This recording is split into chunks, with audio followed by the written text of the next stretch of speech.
A wise man once said, "Childhood is when you idolize Batman.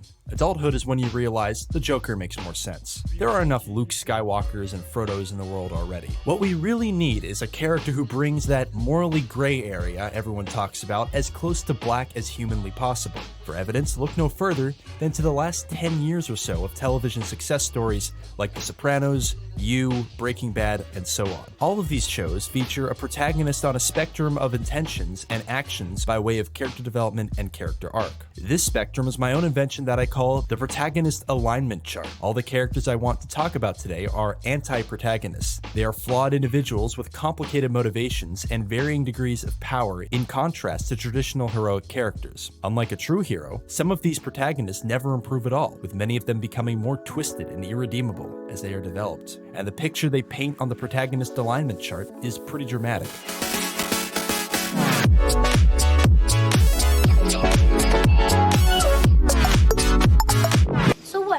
ZD now? Hey! Let's plot our first anti-protagonist. No video discussing the anti-protagonist archetype would be complete if it failed to mention perhaps the best example, Tony Soprano. This is because it was the first TV series to introduce an anti-hero as a protagonist to widespread success. This was by no means the first television show to give you the first flawed protagonist, but Tony Soprano is considered by many in and out of the show to be a complete sociopath. He is violent, impulsive, and does some objectively awful things throughout the show, and yet he is one of the most appealing television characters ever conceived of. You see, despite his many flaws, Tony is kind of a badass.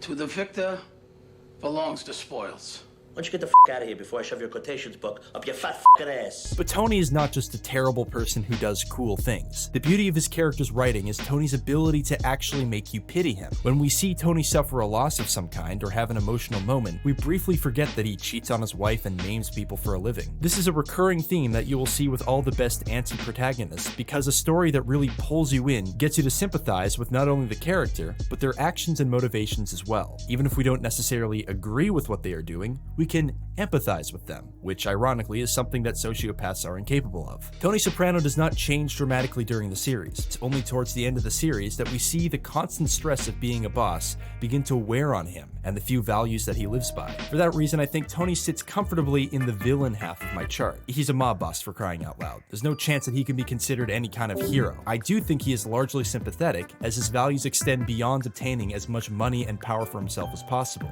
So I'll place him slightly in the sympathetic villain quadrant, although I'm sure there are compelling arguments that could shift Tony in one direction or the other, as he is such a complex character.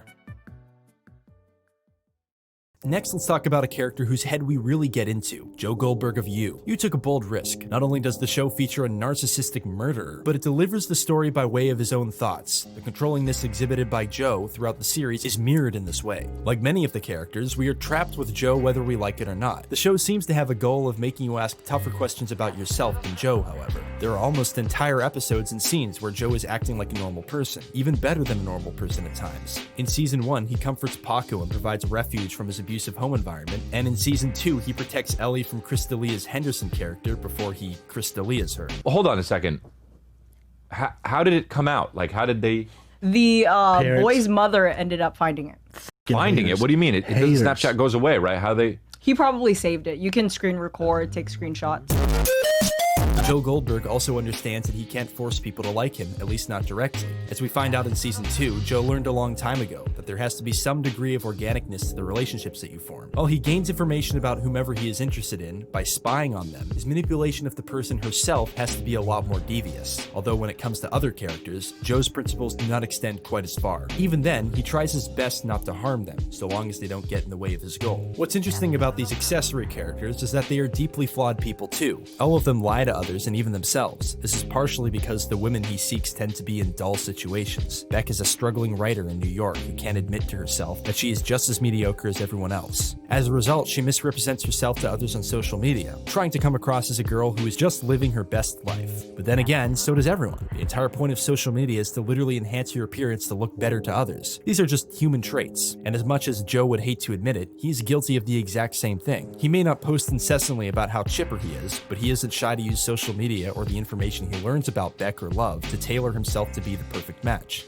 Despite the occasional good deed accomplished by Joe, I think he is solidly in the villain half of the chart. Often the only reason he does the right thing in the first place is that he was spying on the person for his own gain. These good deeds are simply a way of offsetting the undesirable effects that his manipulation causes. Joe is romantic and wants to make the woman he is with happy, but only to the point where it makes himself happy, so I don't think there is any way around it. He belongs squarely in the bottom right quadrant.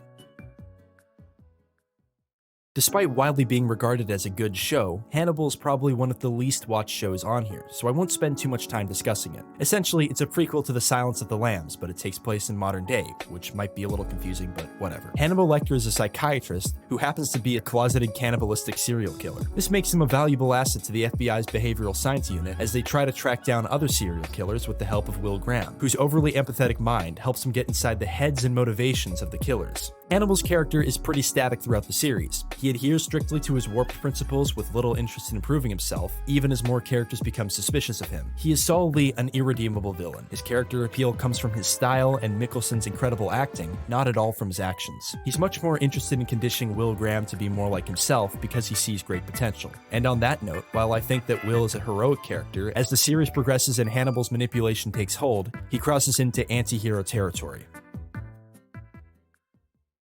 Now to get to my personal favorite anti-hero, Walter White. AMC's Breaking Bad is the perfect storm. A masterpiece in its writing and direction, it takes a hold of you and drags you down to the world of cartels right along with Walt. The series starts with a high school science teacher who is desperate to get the money he needs for his cancer treatment and ends with an evil self-motivated drug kingpin who finds anything less than the perfection he feels he's achieved to be an insult. All of the good intentions he claims to have had when he started his journey have fallen to pieces one by one as his morals have become twisted and he transforms into Heisenberg. The infamous Fly episode is one of the lowest rated episodes in the series, probably because it is an abrupt change of pace from the rest of the series, but it truly illustrates Walt's obsession with perfection and moreover control. In this bottle episode, Walt forces Jesse to help him find and kill a fly in his industrial meth lab, claiming it poses a threat to the meth and will ruin the batch. There's a lot of symbolism to be found in the fly itself: nagging guilt after the events of the episode Phoenix, small annoyances that get in the way of his quest for dominance, and greed. I think what makes Breaking Bad so uniquely compelling is just how drastically Walt changes throughout the series. There's little doubt that what Walt is doing is wrong from the beginning, from a legal and moral perspective. After all, it's well established that Elliot and Gretchen could have paid for his cancer treatment. Walt refused them because of his pride. But for season 1 on the anti-protagonist spectrum, I will give Walt the benefit of the doubt that he believed he did what he was doing in large part for his family, placing him at the top of the sympathetic villain quadrant. It would be naive to the extreme, however, to believe season 5 Walt was anything but selfish and corrupted, consumed by his success and greedy for more,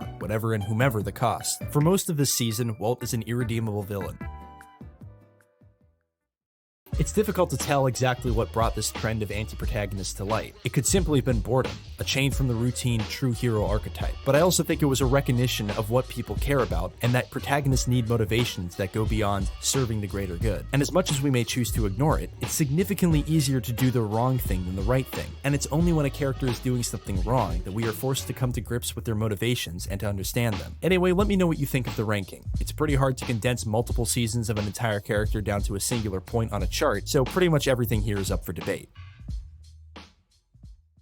That's what the kids call epic fail.